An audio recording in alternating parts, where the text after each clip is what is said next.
This is the Michael Bryan Show.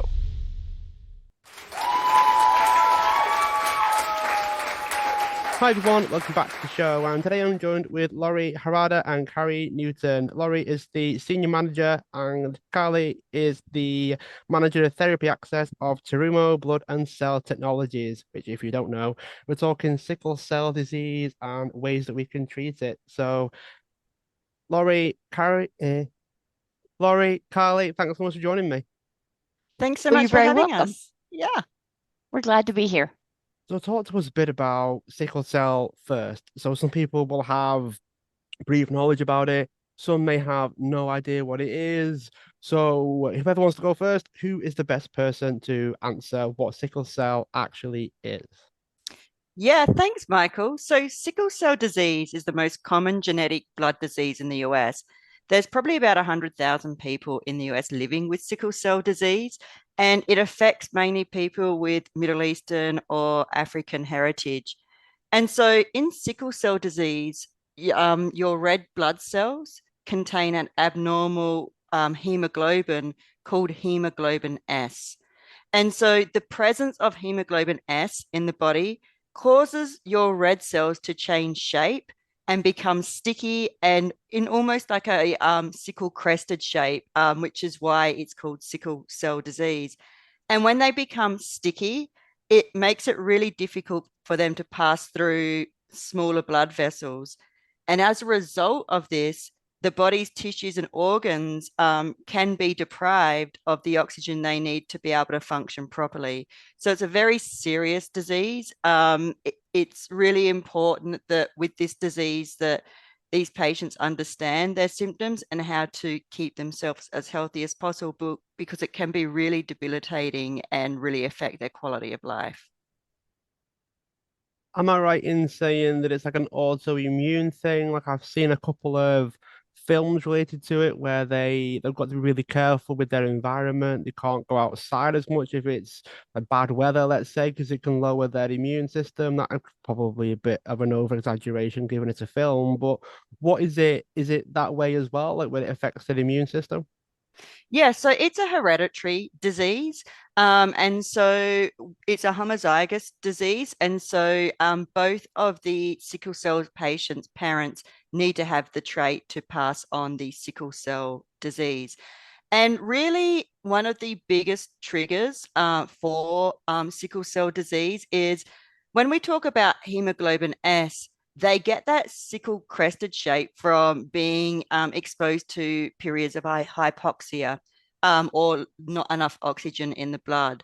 And so, what would usually happen with healthier or with non defective red cells is we can become a little hypoxic. They kind of shrink and change shape. But then, when we reoxygenate, they plump back up and they're nice and plump to be able to go through capillaries.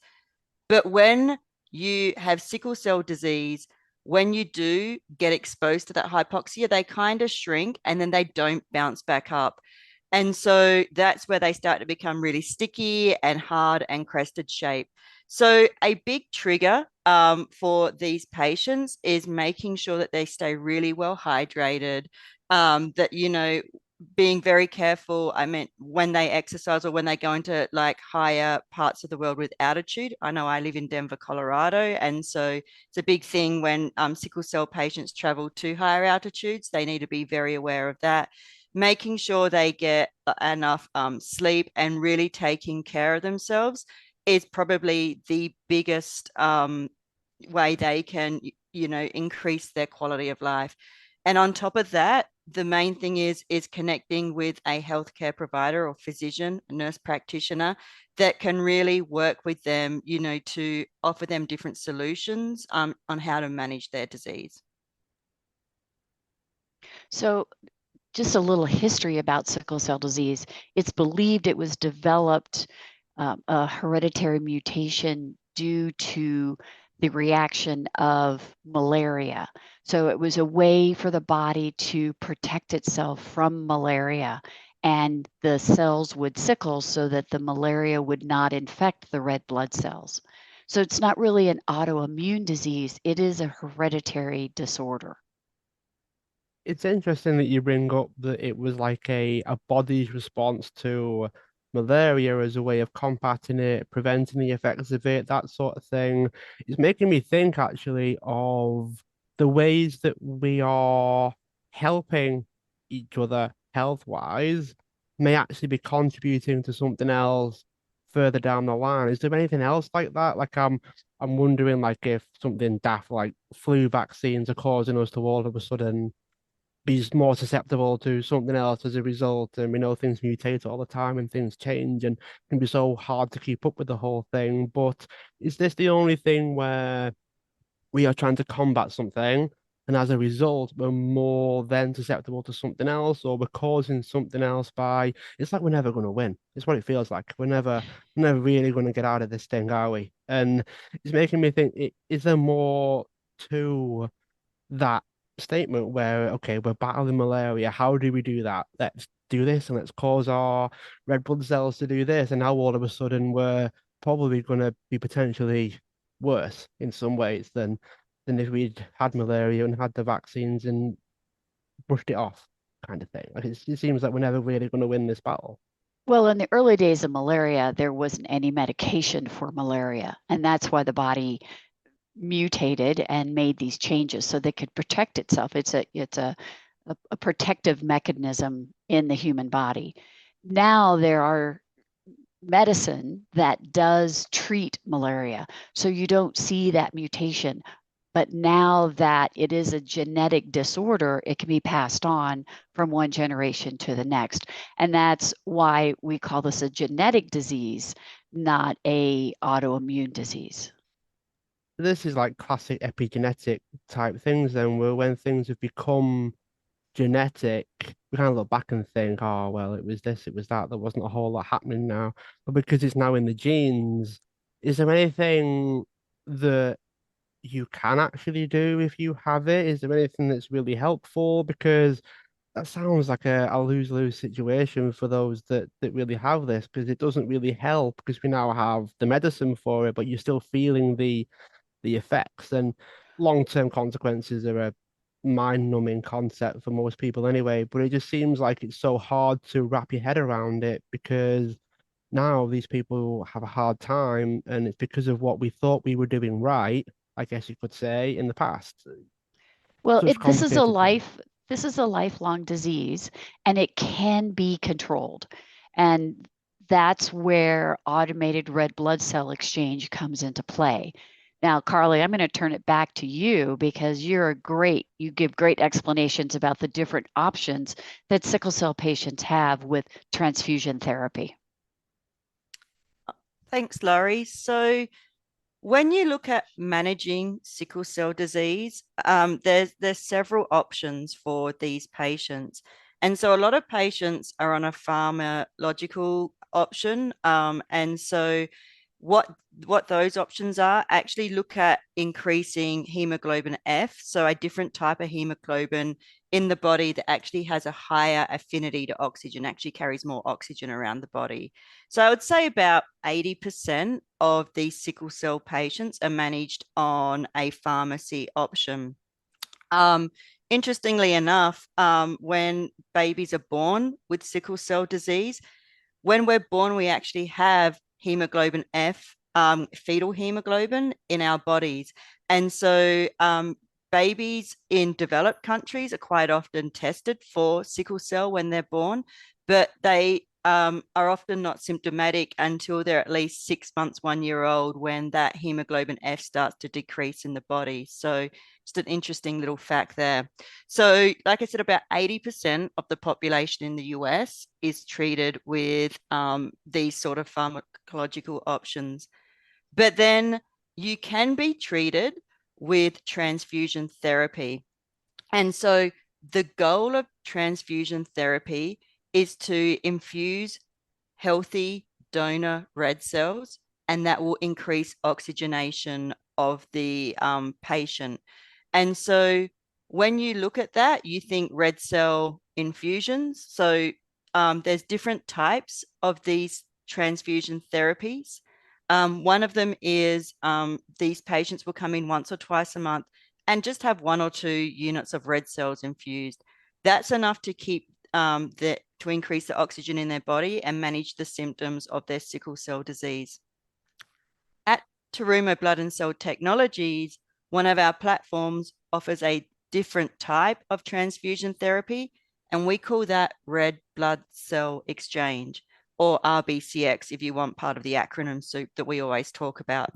And so with red blood cell exchange, one of the benefits of that is the patient's connected to a machine. Think of like a big dialysis machine where you've got the patient hooked up and you've got two lines with blood going into the machine and blood going out. Now, it's very different to a dialysis machine, but what actually happens is that it allows the blood to separate into the red cell layer and the plasma layer via a centrifuge.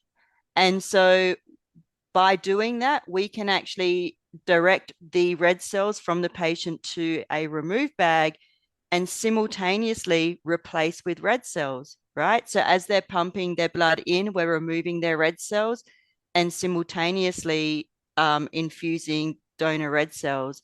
And so what that does is it increases oxygenation of the blood, but it does it in an iron neutral way. If you think about it, these patients going in for just the simple transfusion or just going in and having red cells topped up all the time, I mean, it's effective in the fact that it increases oxygenation, but because we're just adding to that patient's body, the red cells, over time, they can get an increase of iron in their body because the body's not going to expel that iron. And so what can happen, or what will quite often happen if a patient's just coming in for regular transfusions, is they'll end up on what we call chelation therapy, which is a type of medication used to help the body remove iron from the body. And so what's really important with my role at Terumo Blood and Cell Technologies is helping sickle cell patients and physicians and nurse practitioners understand the different types of transfusion therapies that are available for sickle cell patients and make sure that they understand the different options to help manage their disease. And am I right in saying that the exchange therapy wouldn't require the iron balancing treatment as a result? Yeah. So yeah, there's lots of benefits to doing automated red blood cell exchange. One of the first things we talk about is the iron neutral therapy negates the need to be on these iron chelation. And so these iron chelation therapy can have some, not great side effects for patients. It's expensive. They can have a lot of gastrointestinal issues, a lot of upset stomach. So it's hard for these patients sometimes to stay compliant with the chelation therapy. It's actually quicker than doing the simple transfusion. And so a simple transfusion usually takes, if they're having 2 units of blood infused, about half a day, where it takes on average, about 120 minutes to do a red cell exchange.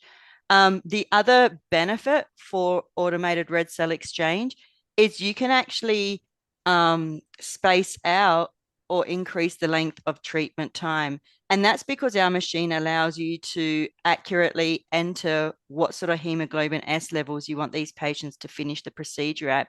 So we talked about before simple transfusion. These patients usually come in once or twice a month. A patient on a chronic red cell exchange program might only need to come in every 4 to 6 weeks. So it increases the quality of the life. It decreases some of the symptoms we have around those pain crisis and things like that. So there's a lot of benefit to automated red blood cell exchange, which is why we want to make sure that people understand the differences between these transfusion therapies and are able to work with their physician to make the best choices for their health. I'm kind of feeling like I'm getting like a full biology lesson right now, but again, it's more for those that don't have a clue what it is that we're talking about. Because you mentioned platelets before. Now, fortunately, I'm aware that that's one of the things that are in our blood, and there are processes to split the blood into its component parts. But for someone listening that hasn't really got a clue what we're talking about, what are some of the components of blood? really, and what are the ways that we can understand what our blood's made out of? So blood is really made of about 4 different components. One, the plasma portion of the blood, which is the liquid. That's where everything is suspended, is in the plasma. Within that plasma, we have the cellular components, which, as Carly was talking about, red blood cells are the biggest component of that, the red blood cells. And then we have this kind of middle layer when we separate the blood by its specific gravity or by its weight. We have this middle layer that we call the buffy coat. And within that buffy coat are the platelets that you just talked about that help stop us from bleeding. They help clot the blood, and the white blood cells, which help fight infection. So those are the 4 main components of blood.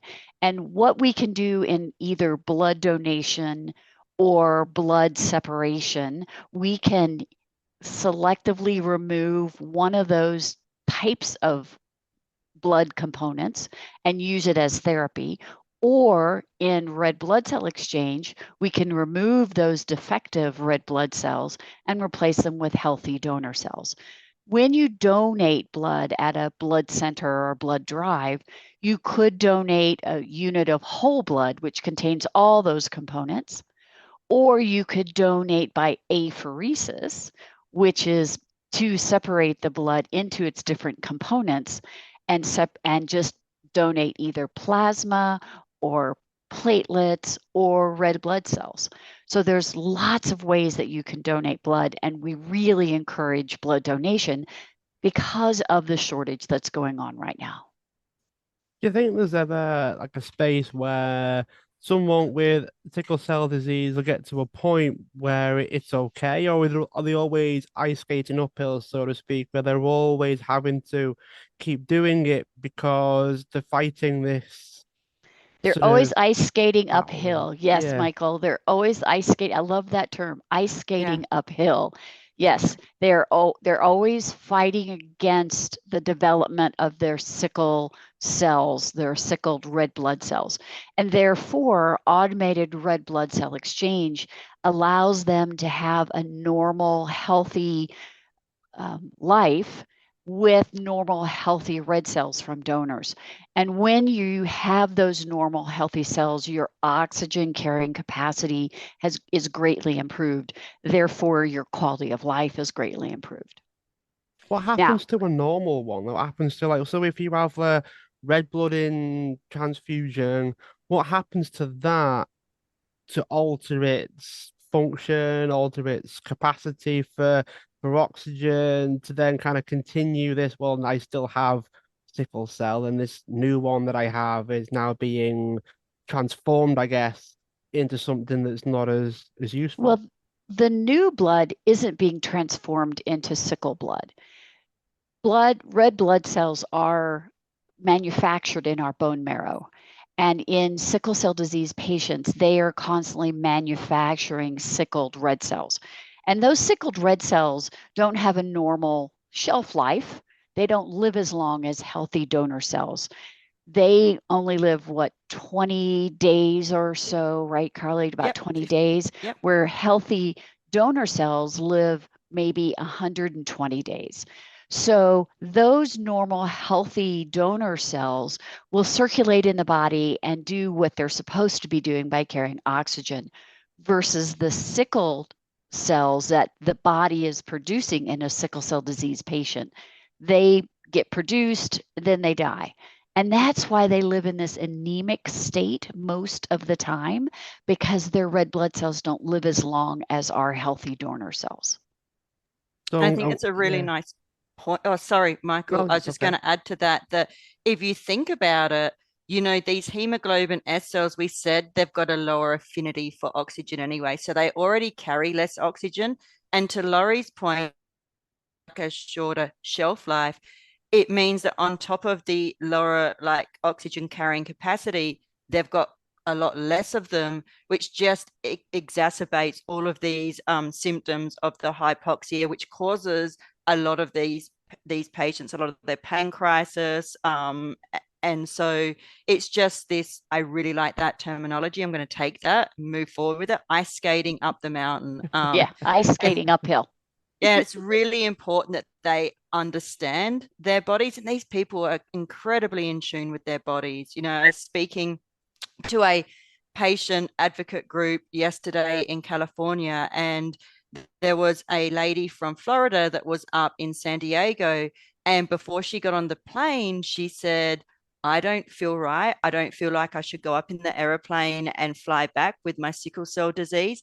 So she went into the hospital and said, I need some transfusion therapy. I need a red blood cell exchange before I travel. So these people, if they can get the right education and get the right healthcare professionals around them, lead very healthy lives and still travel and see the world and have children. But it's just incredibly important that they become aware of the therapies they can have to remain healthy. And you'll just see how in tune they are with their bodies. You know, they'll go into hospitals and let physicians or nurses know exactly what's going on, which is pretty incredible. Yeah, the whole self-awareness thing and being in tune was something that really fascinates me because I'm actually diabetic. So when I have those similar bouts of it, you have to be very in tune with what your own symptoms are. And it could be different from everybody. So, what are some of the symptoms that people can experience? I wouldn't never encourage anyone to self-diagnose this, but for those that are maybe curious as to, okay, those that have the diagnosis, what do they experience? And the trick with being diabetic is the symptoms are very similar for high blood as they are for low blood, which makes things very confusing. How is it Yeah. for sickle cell disease as well, in terms of like what do people experience? How do you can tell one aspect from another? Because having the distinction is also important for how you would go about treating it. Um, what can people Yeah. experience? The, So, the number one symptom that sickle cell patients have is pain. They develop pain, and the reason why is these sickle cells get caught in the capillary beds and they block the oxygen exchange and they deprive the muscles of oxygen. And when you deprive muscles of oxygen, you have pain. These sickle cell patients come into the emergency room in pain crisis, and they can be misdiagnosed. And the one good thing about red blood cell exchange is we can get rid of those sickle cells and help increase their oxygen capacity so that their pain crisis does go away. And some more severe symptoms. So pain is the most common, but some more severe symptoms are stroke, because these small little red blood cells are blocking the blood flow to the brain, and they can have stroke, which can lead to all kinds of bad situations. I don't know if you've ever had a family member have a stroke.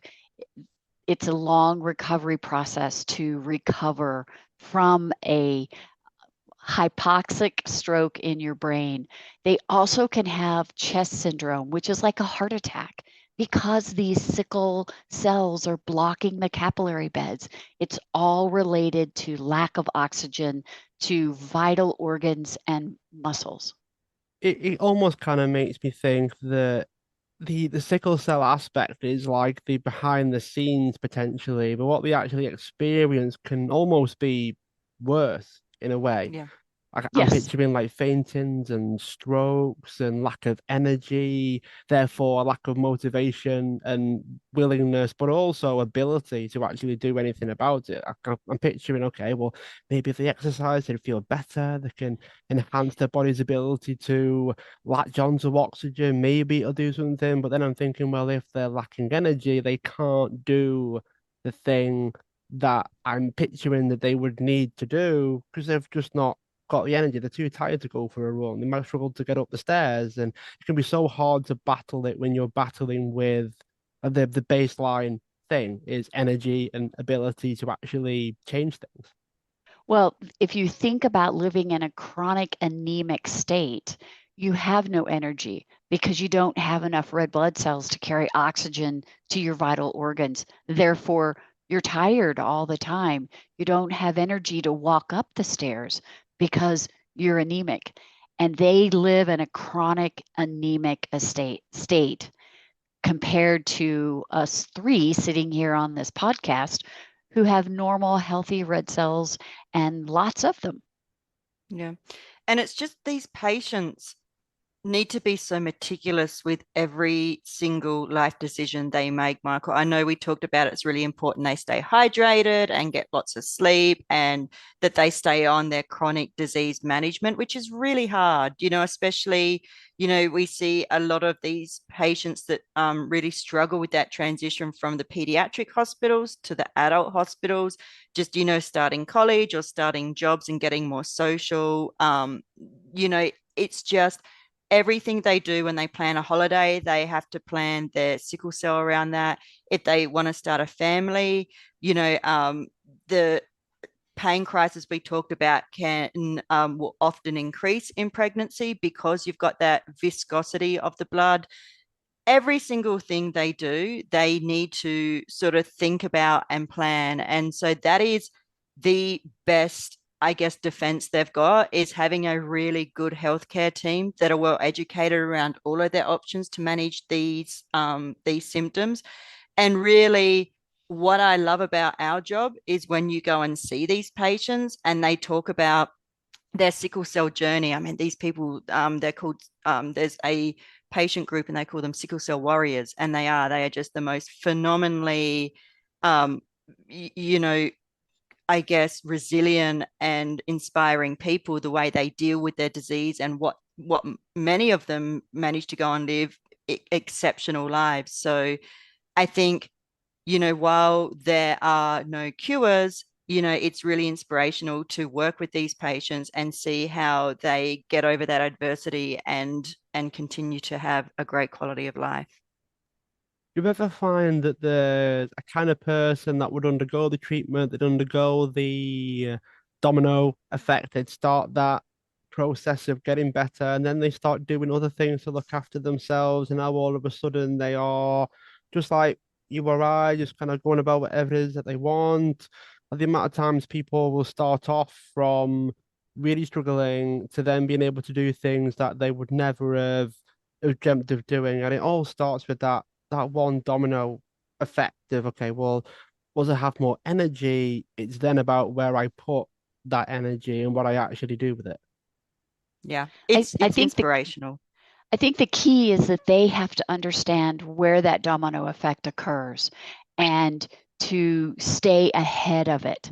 Because if they can stay ahead of their pain crisis or their symptoms and maintain a healthy, normal life, it can be deceiving because then they think they're normal and then all of a sudden something happens and they're back into that chronic state again. So these sickle patients are very in tuned to their lifestyle and their body. So they understand what is happening and they try to prevent that. Do you ever find that they can be a bit not sensitive in the worst sense, but let's say they try something on day one, maybe they go for a walk or they go for a run, and the body can respond quite abruptly, I guess you could say, to something like that. Maybe they don't recover as quickly as they thought, or something similar to that effect. It must be so hard to even get a handle on making progress with it. If, let's say, you go for a walk and all of a sudden you need to have a lie down because you overexerted yourself, and as you said, they start to think that they're normal when they start to make progress in this. It's like a knife with two edges, whereby they think they're doing okay and they go, oh, well, actually, I'm not. And you get brought back to reality again a little bit. It's like living with any chronic disease. You said you had diabetes. That's a chronic disease that you have to live with, and you understand what that process is living with diabetes. Sickle cell patients are the same way. They need to understand what it's like to live with this disease and to change their lifestyle so that they can have a normal life living with a disease. It makes me think of the lifestyle choices but then you have the mental battle as well. The idea of undergoing the treatment plan can actually cause some potential worse things happen if you start to think that you're normal and you start to think that you're like everybody else and you see your friends doing this, that, and the other thing, and Yeah. you're like, oh, well, I'm feeling really good, so I'll go and do that. Instead of saying, no, hang on, like you're on like week 2, like take it steady, maybe do half and see how you get on. Sometimes you can't really understand fully what having to back off, I guess you could say. You've Yeah. got to back off. You can't fully commit to it because you'll be suffering for a week or whatever it is, whatever the actual reality is for these people with sickle cell. They've got to put themselves in this state of no matter what, I've still got to just monitor what I'm doing and That's right. gradually get better. Yeah. And it's it's something that I can only imagine. I've got a bit of experience, but I mean, it's very different when you can go for a walk outside and you need a week off because it was cold or your body got hit by whatever it is, or maybe you walked uphill too much and your body's fighting the damage of that because Yeah. there's oxidative stress and all those things that your body still has to struggle with, whether you're normal or not.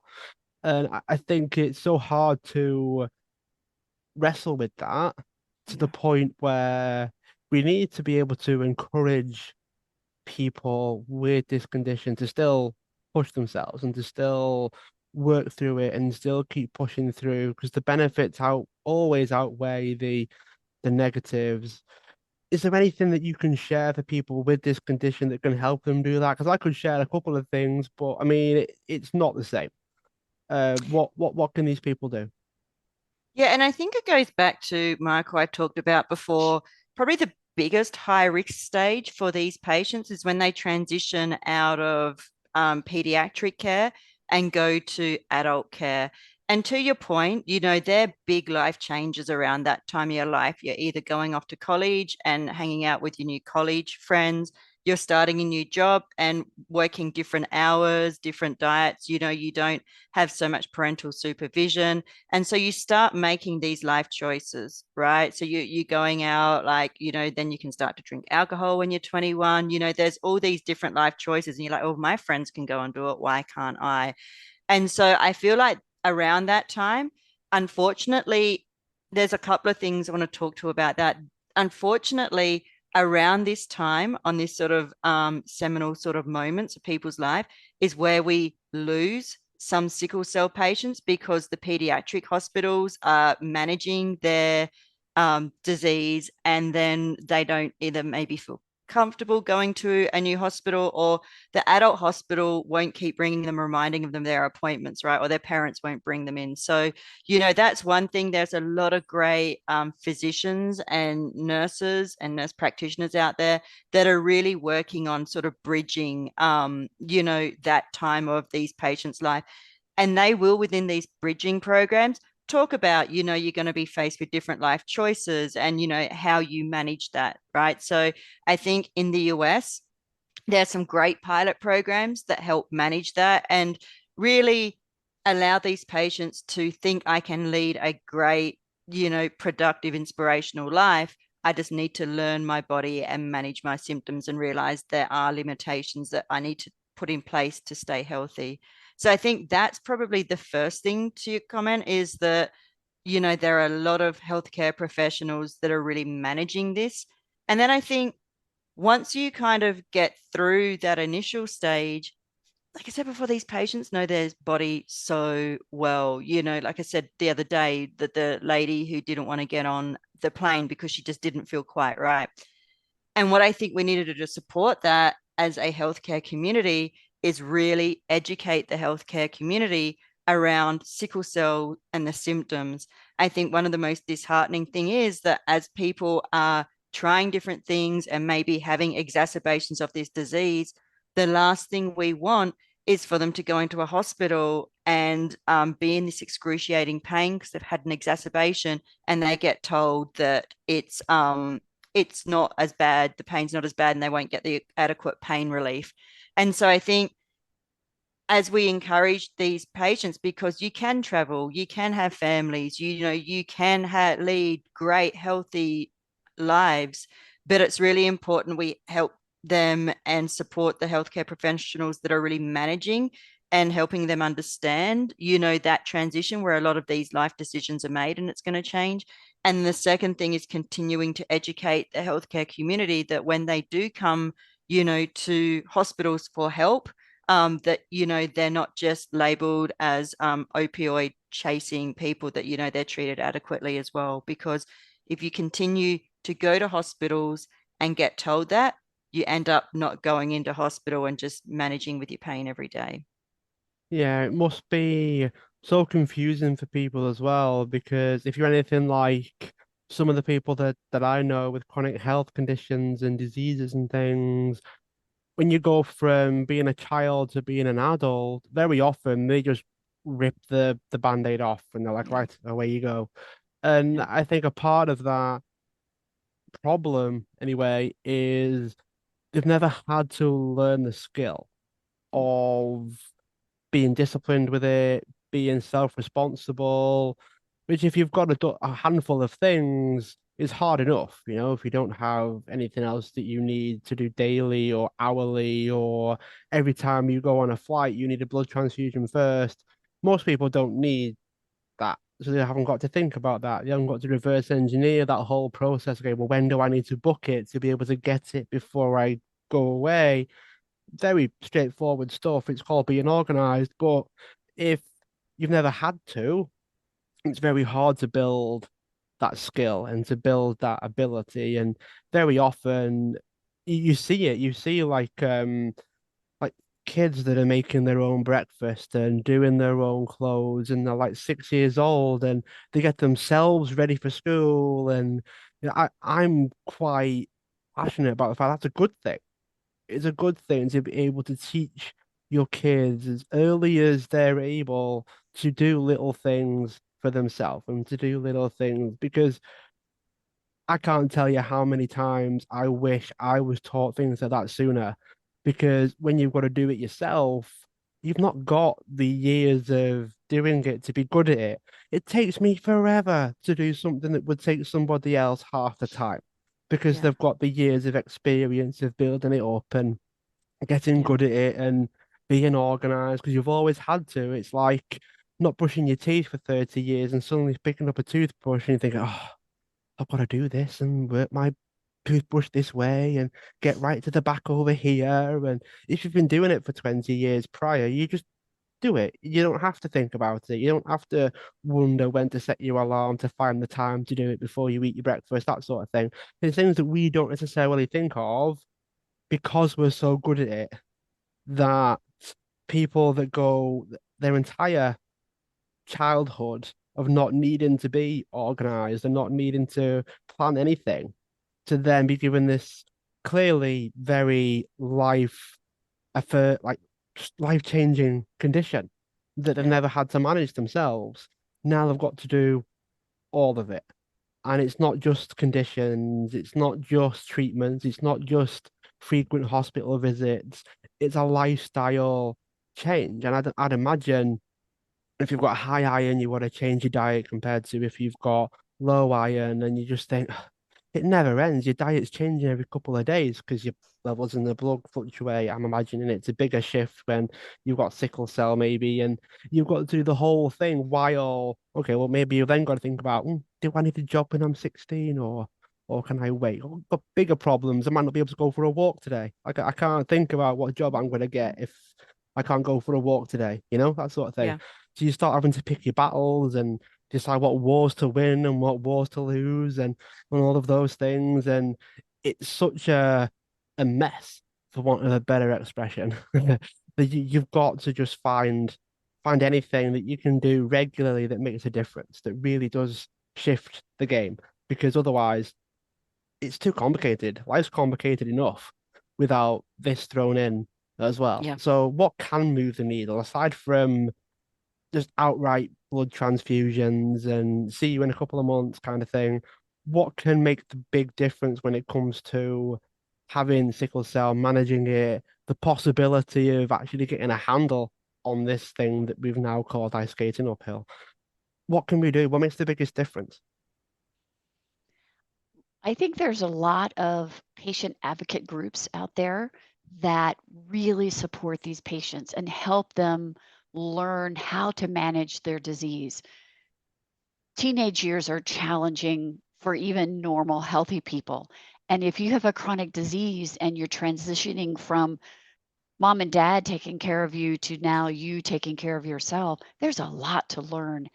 And there's some great, as I said, advocacy groups for these patients, great healthcare professionals, nurse practitioners, physicians that will coach these people along so that they learn and it becomes a habit to live that way, because that's the whole point is you do something and then it becomes ingrained in you and you do it as a habit over and over again, and then you live a normal healthy life. Coming in the future, there are gene therapies that are curing people of sickle cell disease. And that's the exciting future of this disease, is there may be a chance that it could be cured. The FDA hasn't approved it yet, but stay tuned. I'm sure it'll be coming soon. I was going to ask about what was happening because gene therapy isn't a particularly new area. It's not ancient either, but it's not brand new. There are other conditions that have access to gene therapy, and when you mentioned it's now a genetic thing that's passed on, it did make me think of gene therapy and altering the genes and those kinds of things.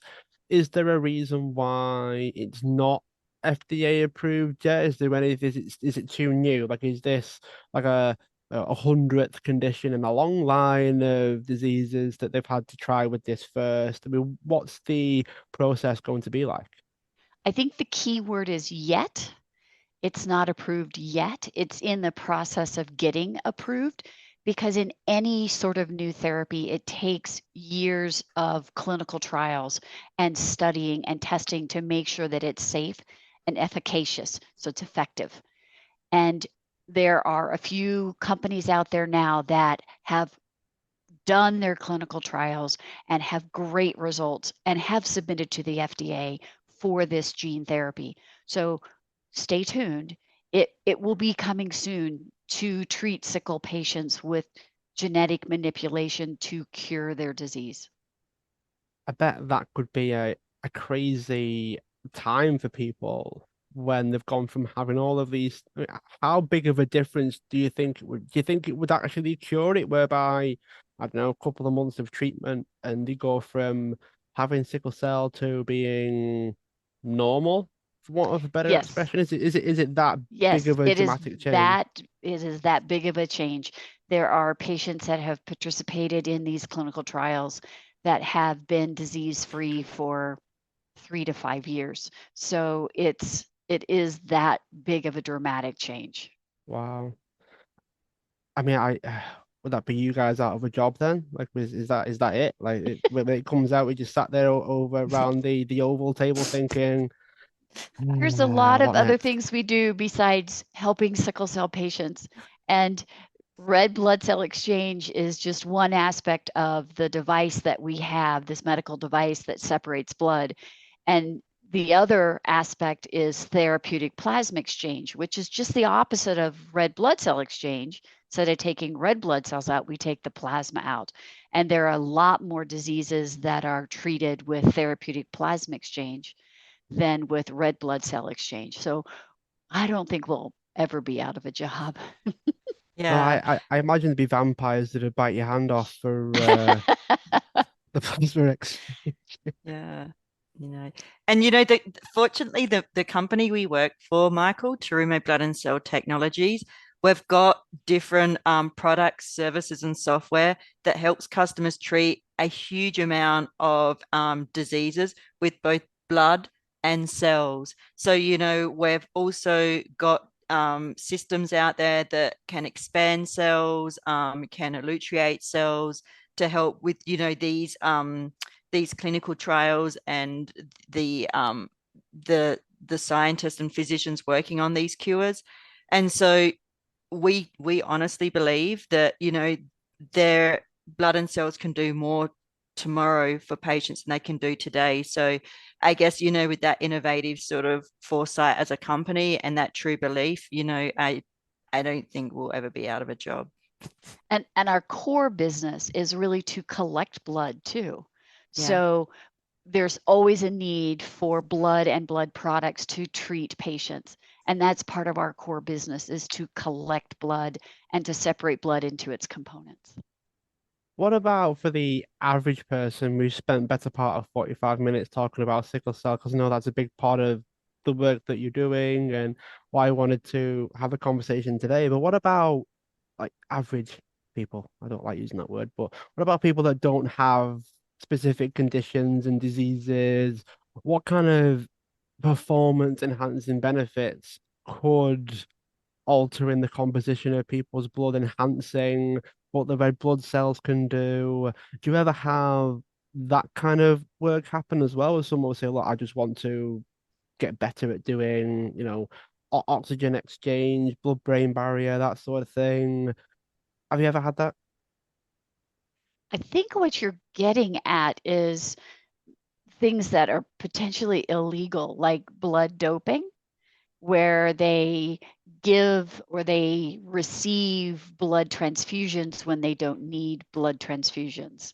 And that increases their oxygen carrying capacity in their bloodstream. Therefore, they can perform athletic activities better when you have higher red blood cell counts. Is that what you're going for? I think so, but then you've got people that live in an altitude that may struggle when they come down, and vice versa. People train at altitude to better their performance That's at exactly right. a People kind of do ground train level. at altitude. In fact, the National Olympic Training Center is in Colorado Springs, which is at 7,000 feet. And when I moved to Colorado from Chicago, my red blood cell level was lower. It was more around the lower range. Now that I've lived here for 13 years, my red blood cells are much higher because I live at altitude. And what that means when I go to sea level is I have better oxygen carrying capacity. So people do train at elevation so that the body naturally produces more red blood cells so that they can compensate for that low oxygen environment that they're living in. I'd be curious about what your experience has been since the increase, because loads of people talk about it. Some people maybe have a test or two to confirm it. And what are the benefits have been like for you? What's been your personal experience of enhancing how your blood handles oxygen? Well, I've been able to donate blood more often because my red blood cells are higher. When I lived at sea level, I would be turned away because I was borderline anemic. And now that I'm living at elevation, my red blood cells are a lot more, and I'm able to donate blood more, and I can help more people by donating blood. So there's And no like yeah. advanced like concentration. You're not as fatigued as much. Do you suddenly take up running marathons in your sleep or anything like No, that? no, I never did that anyway. I never ran marathons. I don't like to run. I don't like to sweat. No, no. But let me tell you, Michael, I live in Denver and it's not as high of altitude as Laurie. And I went back to Australia for 2 months earlier this year. And I came back and oh my goodness, just walking around the supermarket, you have to catch your breath. You really notice it when you've been living in altitude. You go out for an extended period of time, you really notice it when you come back. I feel like you notice it more when you come back than just like when you get to the point where you're living with it and your body's adjusted and you've got more red cells. I think whenever anyone comes to visit me, I'm like, drink lots of water, yeah. Yes. So it isn't living at altitude makes a big difference. It's moving away and then going back. Mhm. Yeah. So you have this like acclimation phase that happens quite quickly then. If you go from altitude to sea level, things change back to normal quite quickly. Well, it takes a couple of months. It's not like it happens in a week, but it does take a couple of months. And if you look at high altitude climbers, like people who climb Mount Everest, they'll go and live at base camp for several weeks before they try to ascend, so that their body does become acclimated to that high altitude.